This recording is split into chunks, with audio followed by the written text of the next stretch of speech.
My name's Sandra and I'm an RN. I work at AB Hospital on the day shift. And there's a nurse that works on night shift that I got to know very casually, only got to know her first name. And then I noticed that after weeks and months I hadn't seen her at work, and I wondered what happened to her. And when she came back to work, she told me that she went into the emergency room with a stomach ache, but got diagnosed with stage 4 colon cancer. And I was so sad for her because she was a single mom. She was only about 31 years old, and she had this 4-year-old son.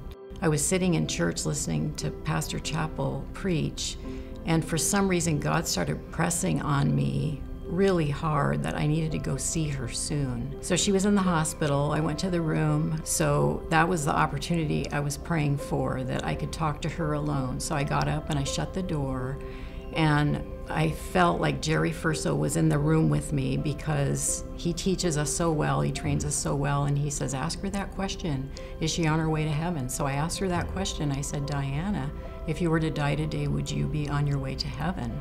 And she started to cry, and she said she didn't think so, that she was so sinful. And so I took the opportunity to explain a few things to her about the gospel, and I led her through the sinner's prayer, and she prayed and she got saved. And when she rolled onto her back, she had such a look of joy and peace and happiness in her face. 24 hours after that, she was in a coma, and 4 days after that, she passed away to be with the Lord. After Diana had passed away, of course, we were saddened, but also happy in the sense that we knew she was going to heaven. But we couldn't forget that her fiance and her son was still at the home. We felt, God's telling us we need to go and follow that up. So we went together, we met them, we met her fiance and her son and talked with them. And we said, we want to invite you to the Resurrection Sunday. And we want you to hear the message by our pastor. And we feel it'll be good in the sense of comfort, but there's good news out there for you.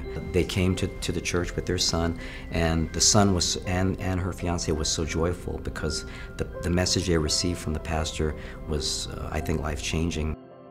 The first thing we learned again was be obedient and follow God's word. And just don't assume that someone's saved. Mm-hmm. They might not be. They might look like they go to church, but they might not be. So if God is telling you to do something, do it. And then we talked about this, and we talked about use the resources that the church has given you. Because we have such good training here with Brother Furso. We have tracts, we have resources. You can go to the bookstore and buy any book. I think the training was so important because we knew how to approach an individual in a time of need where emotions take over, but just the training, just knowing what to ask, and also how to go to the Bible and answer any questions, I think was very important. A really nice, I think a blessing today was one of my workers who worked for me at Lockheed actually has stage 4 cancer, has been battling this for 1 year now. And I asked him again, I said, I know you've been to our church, but why don't you come back and visit again?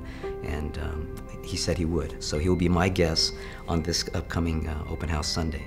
And I hope to ask him that question, and I ask all of you to be bold in asking that question. Do you know you have a home in heaven?